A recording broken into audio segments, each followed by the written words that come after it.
Hello, this is from Nana Homeo Care. I am Dr. Neeta Singh, and today we are going to talk about homeopathic treatment of anxiety neurosis. Anxiety में homeopathic कैसे काम करती है और किस तरह से आपको फ़ायदा हो सकता है, आज हम इसके बारे में बात करेंगे।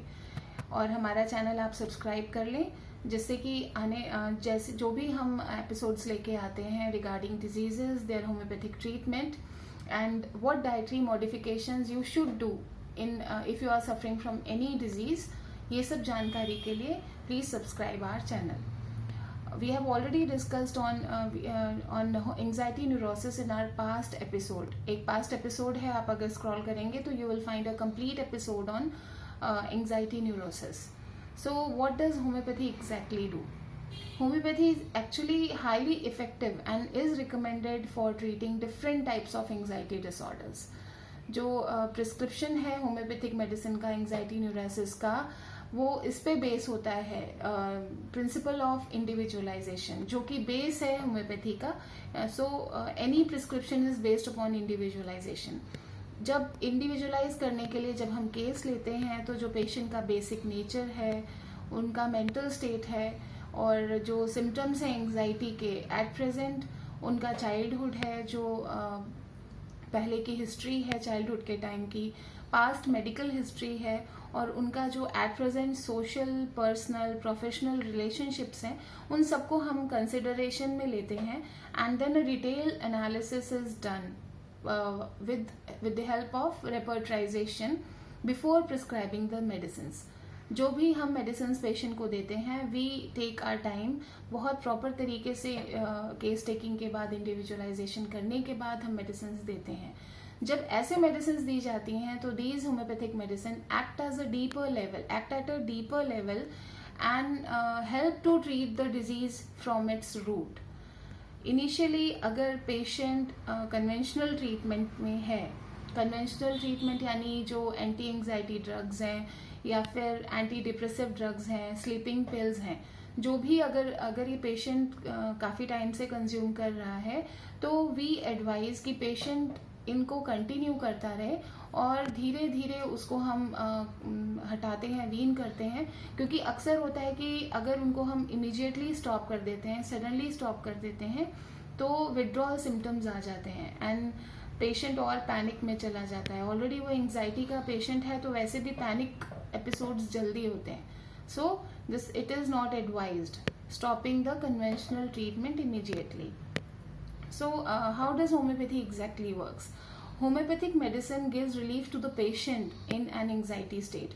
जब भी वो एंग्जाइटी स्टेट में होंगे या पैनिक स्टेट में होंगे, तो होम्योपैथिक मेडिसिन जो होती हैं वो इमीडिएट रिलीफ देती हैं, जिसमें कि कालीफॉस बायोकेमिक सॉल्ट है, कालीफॉस 6x या 12x, वो इमीडिएट रिलीफ देती है. So you can it is advisable कि अगर आप ये मेडिसिन अपने घर रखते हैं और कोई भी एंशियस स्टेट होती है आपके घर में किसी को, you may give. It is completely safe, आप दे सकते हैं इवेंचुअली. और इसी के साथ एक ड्रग है बैच फ्लावर रेमेडीज़ की, जो कि है rescue remedy. Rescue remedy is such kind of medicine कि आप कोई पेशेंट किसी भी तरह का प्रॉब्लम उसको हो रहा है, चाहे वो एंग्जाइटी है या कोई भी पैनिक स्टेट है या कोई बहुत ही ज़्यादा ऐसे डिप्रेशन में जा रहा है, तो जब आप रेस्क्यू रेमेडी देते हैं तो वो पेशेंट इमीडिएटली उस स्टेट से बाहर आ जाता है. This is how medicine act. और मेडिसिन जो होती हैं, होम्योपैथिक मेडिसिन अगर रेगुलर दी जाती हैं तो जो फ्रीक्वेंसी है या ड्यूरेशन है और इंटेंसिटी है पैनिक अटैक का, वो रिड्यूस होता है. Patient gets a sense of improved wellbeing as a whole. And homeopathic medicines also improve sleep quality and decreases dependency upon sleeping pills. धीरे धीरे पेशेंट को अगर वो स्लीपिंग पिल्स लेता है तो वो धीरे धीरे वो उनको छोड़ सकता है, वो नॉर्मली होम्योपैथिक ट्रीटमेंट से प्रॉपर स्लीप ले सकता है. होम्योपैथिक मेडिसिन कम्प्लीटली सेफ है और किसी भी तरह के साइड इफ़ेक्ट्स नहीं हैं इसके. और इट इज़ सबसे अच्छी बात है, it is non habit forming also. अगर एक प्रॉपर ट्रीटमेंट जो रिकमेंडेड है वो अगर कर लिया जाता है, उसके बाद ज़रूरी नहीं है कि आपको लाइफ लॉन्ग होम्योपैथिक मेडिसिन खानी पड़ेंगी if you want to be out of anxiety. Regular use of homeopathic medicine जो है उससे क्या होता है कि जो कन्वेंशनल मेडिसिन जिस पे डिपेंड कर रहा है पेशेंट अभी तक, वो धीरे धीरे खत्म होने लगता है, उनकी डोज जो है वो रिड्यूस हो जाती है या completely it can be stopped also, but please do it under guidance, under a proper clinical guidance. साथ ही साथ अगर होम्योपैथी के साथ हम साइकोथेरेपी या काउंसलिंग या फिर टॉक थेरेपी या फिर एनएलपी ट्रीटमेंट देते हैं, तो homeopathic treatment is more promising, it is more effective.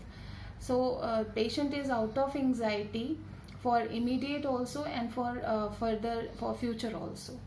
And जो ये ट्रीटमेंट है ये कितना चलेगा ये बहुत ज़्यादा डिपेंड करता है जो एंग्जाइटी का प्रॉब्लम है उसकी सिवियरिटी कितनी है, कितने टाइम से, कितनी ड्यूरेशन से वो पेशेंट इफेक्टेड है एंग्जाइटी से, और जो ड्रग डिपेंडेंसी है वो भी काउंट करती है, वो जो लेवल ऑफ ड्रग डिपेंडेंसी है, कितनी स्ट्रॉन्ग मेडिसिन वो ले रहे हैं एंग्जाइटी के लिए. This all make up for how long a homeopathic treatment is going to be done. So it is very advisable because homeopathy is very very effective and should be recommended for treating different types of anxiety. आजकल का जो scenario है कोविड-19 जिसकी वजह से बहुत सारे anxiety के केसेस हमारे पास आ रहे हैं, लोग डिप्रेशन में जा रहे हैं, तो अगर टाइमली ट्रीटमेंट दिया जा सकता है it will be a great help. Because people need to be healthy both mentally and physically to build up their future. So अगर आपकी जानकारी में कोई भी या आपके घर में या बाहर कोई ऐसा पेशेंट है जो एंग्जाइटी से पीड़ित है, प्लीज़ उसको एडवाइस करें कि he should go for homeopathic treatment and proper guidance is very very necessary. Self medication इसमें बिल्कुल एडवाइजेबल नहीं है. So all the best and keep helping others, keep helping yourself. Thank you.